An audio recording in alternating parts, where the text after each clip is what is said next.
Mirë, fillojmë pa humbur kohë më gjerësisht dhe si që çdo ditë ne ju sjellim një panoramë të lëvizjes së automjeteve në rrugët e kryeqytetit për gjithë ju që keni ndërmend të lëvizni nga shtëpitë apo zyrat tuaja për të përfunduar punët e ditës. Në këto çaste shohim së bashku disa nga kryqëzimet e kryeqytetit për sa i përket lëvizshmërisë automjeteve, nëse ka kryqëzime dhe akse rrugore brenda Tiranës, të cilat kanë një numër të lartë automjeteve, çka mund sjellë një rëndim të trafikut në kryeqytet. Por si paraqitet situata, me njerë shkojmë tek kryqëzimet e para, me ndihmën e regjisë, teksa këtu jemi në atë që njihet ndryshe si rruga e Elbasanit. Ora shton 13:05 minuta. Kjo është panorama e lëvizjes së automjeteve që vjen nga rruga e Elbasanit, automjete që vijnë nga juglindja dhe i drejtojnë qendrës Tiranës dhe anës Sjelltas, nga qendra e Tiranës, pra që kalojmë drejt rrugës e Elbasanit për të shkuar në juglindje. Pra lëvizshmëria e automjeteve është shumë e qetë, nuk ka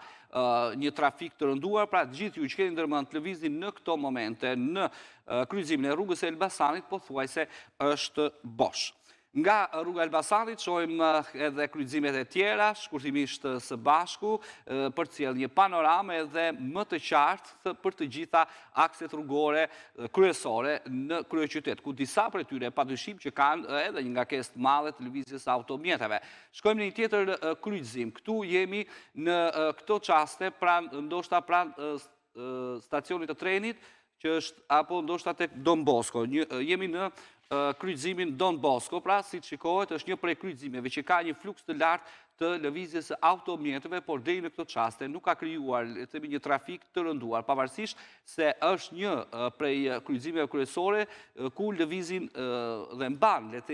peshën kryesore të lëvizjes së automjeteve. Janë automjete që vinë nga zona e Zoguzi dhe ana Sjelltas, që shkojnë në drejtim të Shkollës Bashkuara apo në drejtim të qendrës spitalore universitare Nën Tereza, dhe fluksi bëhet edhe më i madh pasi shumica e automjeteve vinë pra edhe nga rrethet dhe ka peshën kryesore të mbajtjes trafikut në kryeqytet. Nga kryqëzimi i Don Boscos shohim të tjera kryqëzime në këto çaste për të parë se si është situata e trafikut në disa prej rrugëve të kryeqytetit. Këtu jemi në një tjetër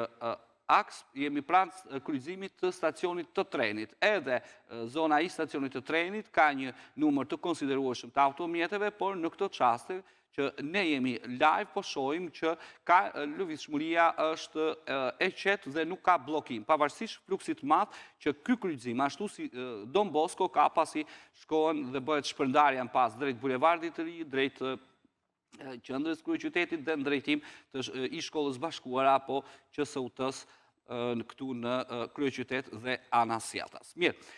pas kryqëzimit Don Boscos, pas kryqëzimit tek ish stacioni i trenit, shohim shkurtimisht edhe 3 kryqëzime të tjera, apo ndoshta më pak për të përcjellë tek ju panoramën e qartë. Tu jemi në kombinatit, ku në këto orë, si gjithmonë, pra në këto orë, kryqëzimi i kombinatit është pothuajse bosh, po ta krahasojmë me orët e tjera, pra pikun e ka në orët e parë të mëngjesit deri rreth orës 9:30 minuta në fakt, ka një karvan të gjatë automjeteve që shkojnë nga kombinati në drejtim të zonave tjera të qendrës Tiranës dhe ana Sjelltas në drejtim të kombinatit apo Ndroqit, sepse është pjesa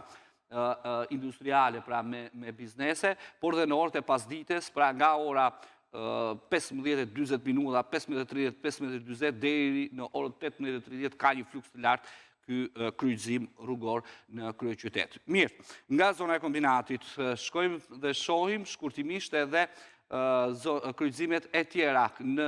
kryeqytet, siç bëjmë çdo ditë në ekranin e Report Televizion, gjatë hapësirës sot live në Shqipëri, por edhe gjatë pasdites në studio live me kolegun tonë Arber Hitaj. Këtu jemi në një tjetër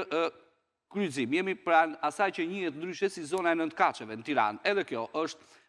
është një kryqëzim i cili ka një numër relativisht të lartë automjeteve, jo vetëm në orët e para të mëngjesit, por edhe gjatë drekës apo gjatë pasdites, sepse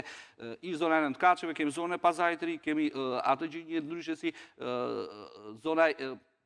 rruga e barikadave, kemi rrugën e Dibrës më pas dhe pjesën tjetër që shkon drejtim të parlamentit apo të xhamisë namazgjas dhe bëhet shpërndarja më pas kush do të zbresi për në bulevard dhe kush do t'i drejtohet rrugës së Elbasanit. Pra është një prej kryqëzimeve që padyshim është një prej arterëve kryesore të shpërndarjes së automjeteve, sepse ka kryqëzime të shumta. Mirë, nga zona e Nëntkaçeve, shohim nëse kemi shkurtimisht edhe pra kryqëzime tjera, shkojmë në rrugën e Dibrës. Rruga e Dibrës padyshim që nisë që në fillim, pra afër Nëntkaçeve dhe përfundon më pas vijimi i saj për të shkuar në drejtim të ish shkollës bashkuar, pra QSUT-s dhe përfundon Kino Studio. Në pas bëhet shpërndarja me Unazën e Re që shkohet në drejtim Tufinës, apo me pjesën që shkohet në atë që njihet ndryshe si zona e Brylit në kryeqytet. Dhe ka një fluks relativisht lartë, pra të automjeteve pothuajse në çdo orë, për shkak se të gjithë automjetet i drejtohen pra qendrës spitalore universitare dhe ky është fluksi që krijohet më shumë në një prej kryqëzimeve që ashtu si ish zona e stacionit trenit, ashtu si që thamë tek ish sheshja Avni Rustemi, apo tek ish Nëntkaçe që njihet ndryshe dhe bulevard dhe kryqëzimi i Don Boskos, mbeten arteret kryesore që mbajnë peshën më të madhe të lëvizjes së automjeteve në rrugët e kryeqytetit.